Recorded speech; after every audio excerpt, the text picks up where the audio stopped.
scuba diving for sea urchins, and I think I discovered wine just cruising around Napa Valley and fell in love with it.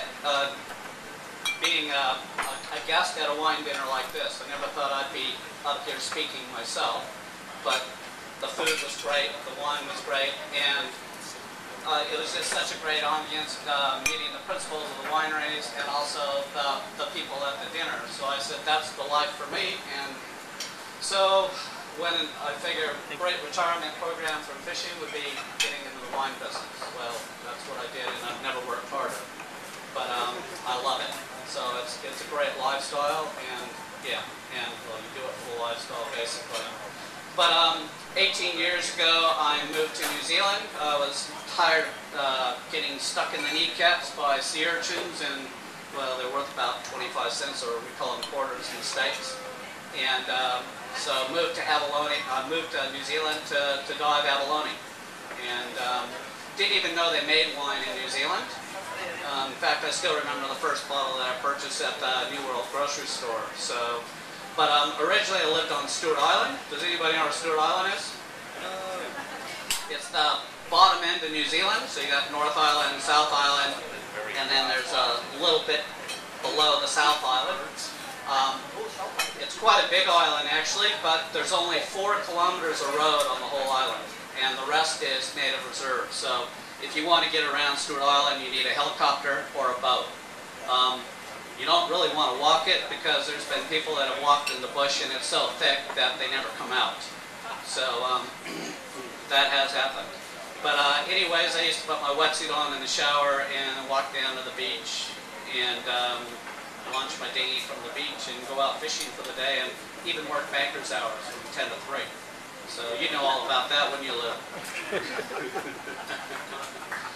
But yeah, discovered Central Otago because we used to go to Queenstown because that was the big city for us. You know, Stewart Island, there's only 400 people on the whole island, and I mean, I don't think there's a traffic signal in Queenstown, but still, it seemed like a big city for us. And I was never a white wine drinker. I cut my teeth on the big California caps, and you know, discovered they made serious Pinot Noir in Central. So I bought 2 pieces of property. Our main vineyard is on the very end of Felton Road. Does anybody know Felton or heard of Felton Road? And well, we border Felton Road Winery, Mount Difficulty, and what used to be Olson's. So you know, it's serious about Pinot Noir, and it's definitely our focus. But we also make a little bit of Riesling, Pinot Gris, and Rosé, which is 100% Pinot Noir. But I never say that I'm a wine expert, so I'm still a fisherman at heart.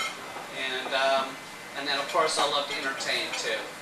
So the way I started marketing Wild Earth was I'd go out and I'd catch the fish driving up from Central Otago to Auckland, and then I'd prepare it and match it with my wines. And originally, well, I had some palms that came out, and I used them as guinea pigs originally. But you know, I didn't kill any, and match the wines to the food, or match the food to the wine, I should say. And it kind of took off, and I guess I got the reputation of being wild man of New Zealand, which I'm not actually very wild.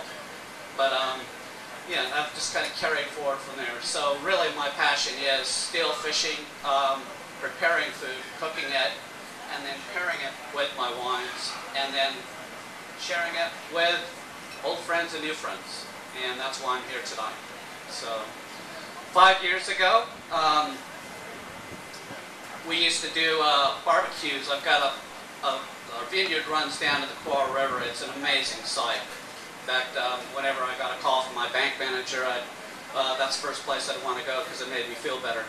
But we used to host all our events down there. We'd shoot a few rabbits on the vineyard and catch a few trout in the river, and then we'd cook it over an open fire. Well, one time I was doing this beautiful paella, seafood and, well, a seafood paella, with lobster and all this great stuff. I won't tell you about the first 2 courses. They were a disaster.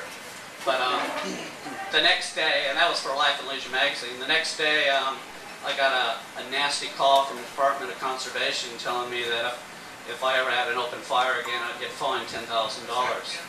And then they said, and by the way, we'll never give you a fire permit because you bordered off land. So we had to come up with a plan B for cooking, and that's it. So I've got a really good friend who's from Stewart Island also, and his real name is Storm Along Stanley, and yes, he is a fisherman. It was his idea originally, so the first one that we built, we cut it in half and put about 3 inches of water on the bottom of it. So I'm telling you how to make a real cheap barrel smoker right now.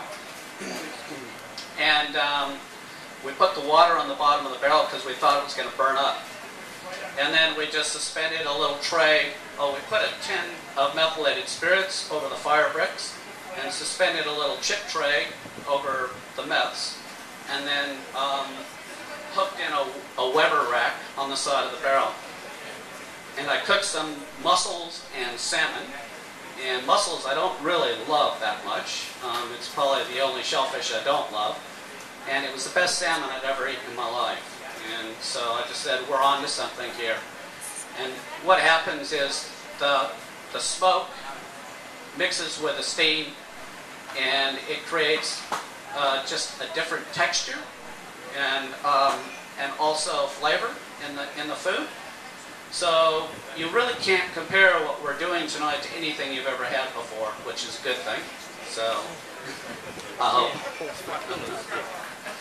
And